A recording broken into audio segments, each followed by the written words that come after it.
ऐसे संस्कार चलाने, ऐसे संस्कार आगे करने का काम परम पूज्य संत श्री आशाराम बापू जी ने लगातार वर्षों वर्ष से किया है और यही उनकी लड़ाई है।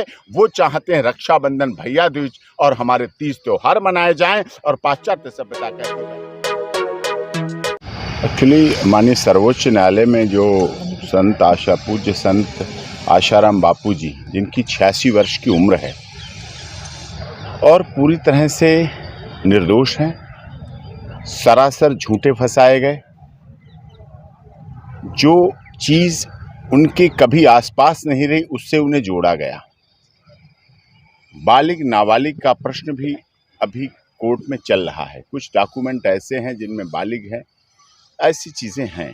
एक 86 वर्ष के संत की जो जमानत है मेडिकल आधार पर, शरीर उनका केवल अपने तपोबल से, श्रद्धा से, आस्था से, जो उनकी धार्मिक शक्ति है, केवल उसके बल पर वो चल रहे हैं। जो उनके जीवन में ब्रह्मचर्य का महत्व रहा है। बापूजी ने सदैव हमारे देश की पाश्चात्य सभ्यता, संस्कृति को पीछे हटाया, भारतीय सभ्यता, भारतीय संस्कृति, सनातन पद्धति, सनातन रीति रिवाज को ऊंचा उठाया और इसीलिए उनके ऊपर इस तरह के मनगढ़ंत साजिशन, एक प्लान के तहत ऐसे आरोप लगाए गए जिससे सनातन संस्कृति को रोका जा सके। उन्होंने उस समय लगातार काफ़ी संघर्ष किया और उस संघर्ष उनका आज भी जारी है। चाहे उनकी पवित्र जो पुस्तिका है वो वितरण हो, चाहे औषधि वितरण हो, और सदैव उन्होंने अंग्रेजी दवाएं की विरोध किया। तो वो संत कैसे इंग्लिश मेडिसिन और एम्स और इसके इलाज पे चले जाएं? वो आयुर्वेद से अपना इलाज कराना चाहते हैं। आज भी वो आयुर्वेदिक पर आधारित हैं।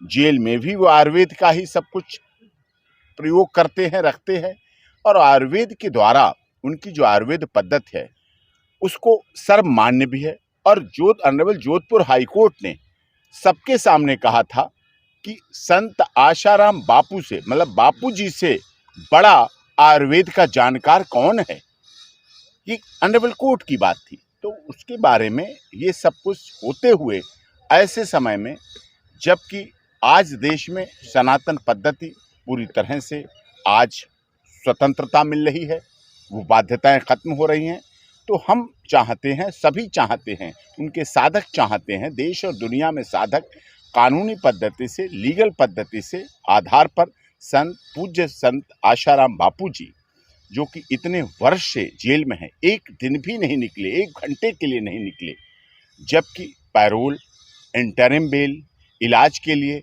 बड़े बड़े जघन्य केसों में, बड़े बड़े जघन्य आरोपों में, चाहे आतंकवादियों के हों, चाहे देशद्रोहियों के, जो देश के लिए गलत हैं, जो राष्ट्रीय सुरक्षा के लिए खतरा हैं, जो बड़े बड़े भ्रष्टाचार के स्कैम करके लोगों को बर्बाद कर चुके हैं, ऐसे लोगों को भी माननीय अदालत के द्वारा समय समय पर इंटरिम बेल, पैरोल, और जो हमारे साधन हैं, जो हमारे भारत के संविधान डॉक्टर भीमराव अंबेडकर जी संविधान निर्मात्री के सभा अध्यक्ष रहे, जिन्होंने हमें उपलब्ध कराए, और आज यहाँ सुप्रीम कोर्ट में आप देखते हैं हमारे संविधान का रक्षक भी है माननीय सर्वोच्च न्यायालय, हमारे मूल अधिकारों का रक्षक भी है माननीय सर्वोच्च न्यायालय, हमारे जो सामाजिकता है उन सबका रक्षक है हमारा माननीय सर्वोच्च न्यायालय।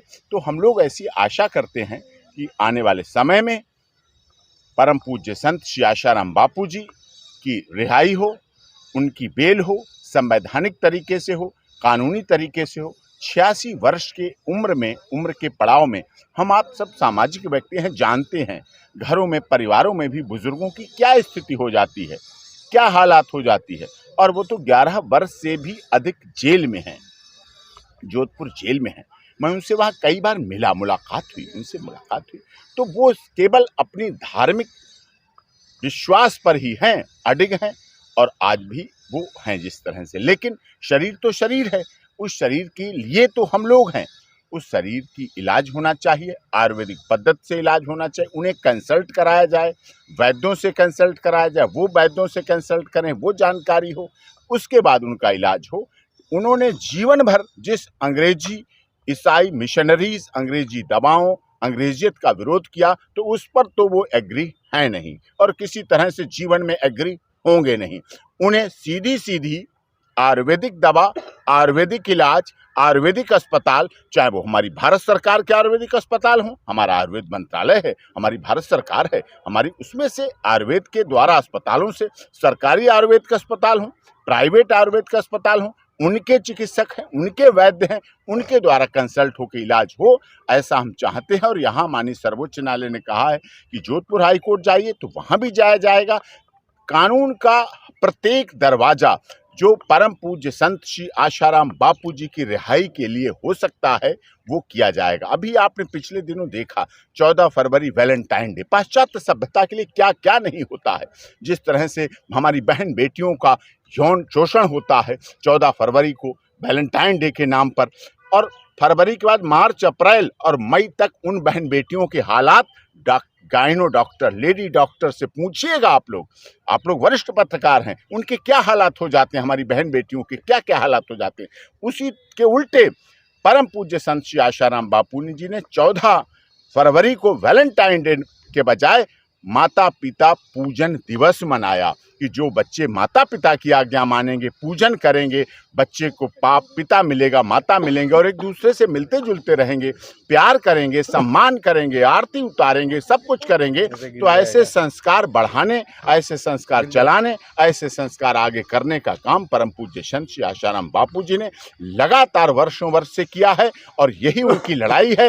वो चाहते हैं रक्षाबंधन, भैया दूज और हमारे 30 त्योहार मनाए जाएं, और पाश्चात्य सभ्यता कहती वैलेंटाइन डे, लव डे, किस day, hug day, propose day, hello day बनाया जाए। यही विरोध है, लेकिन जीत सनातन की होगी। सत्य परेशान हो सकता है, पराजित नहीं हो सकता है, जीतेगा। समय लग रहा है। हम भारत सरकार से भी अनुरोध करते हैं, माननीय अदालत से भी अनुरोध करते हैं और सभी से कानूनी तरीके से, सामाजिक तरीके से संत आशाराम बापू जी की रिहाई हो, और बहुत दिन हो चुके हैं।